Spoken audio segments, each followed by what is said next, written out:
Today you'll learn how to turn your long-form video into 14 pieces of content, including written and audio.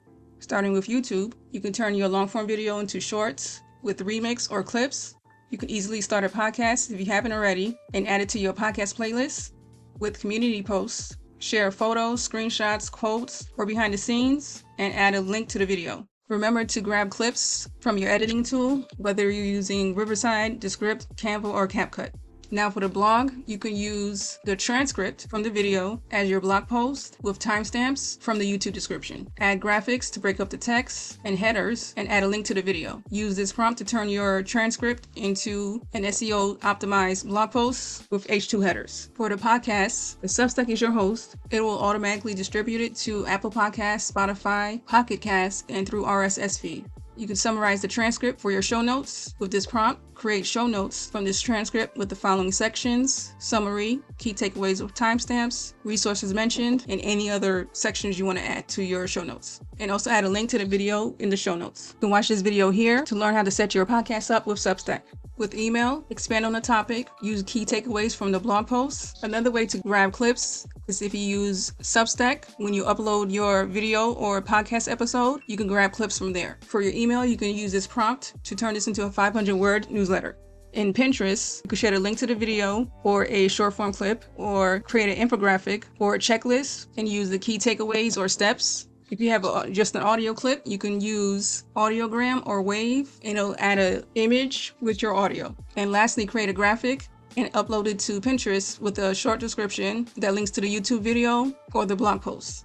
For social media, you could use these prompts for Instagram, LinkedIn, Twitter, Threads, TikTok, and Facebook. First one is create a 1-minute video summarizing the transcript. Create a quote graphic with one tip from the video. Turn this into a 10-slide carousel post, or turn this episode into a 10-post thread promoting this episode.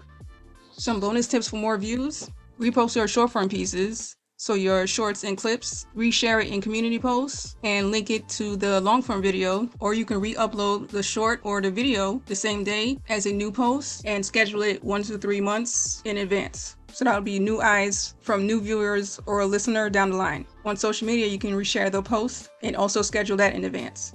If you receive comments in that video, do a Q&A as a short that'll link to your video. If you have an update since last time you posted from either yourself, the audience, or your client, create a video as a case study and add a card where you mention the first video. Also add a link to the video in the description. If you are a service provider, add a link or the video in the FAQ section. Or if you have a promotional video, like a video sales letter, create a new page and add it to your website. If you have paid content, add it to your digital products, like webinars, courses, or ebooks.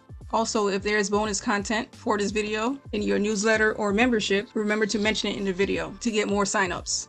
So that's how you turn one long form video into short form content for Instagram, LinkedIn, Twitter, Threads, TikTok, Pinterest, plus your blogs, emails, podcasts, and of course YouTube. So that's giving you more views from just one video. So that's a win for you. And by offering your audience content in written, video, and audio formats across different platforms, that's also a win for them. And don't forget to add keywords and tags to pop up in search in your YouTube description. In the next video, I show you what else you can include in your YouTube description to make your videos more searchable and engaging.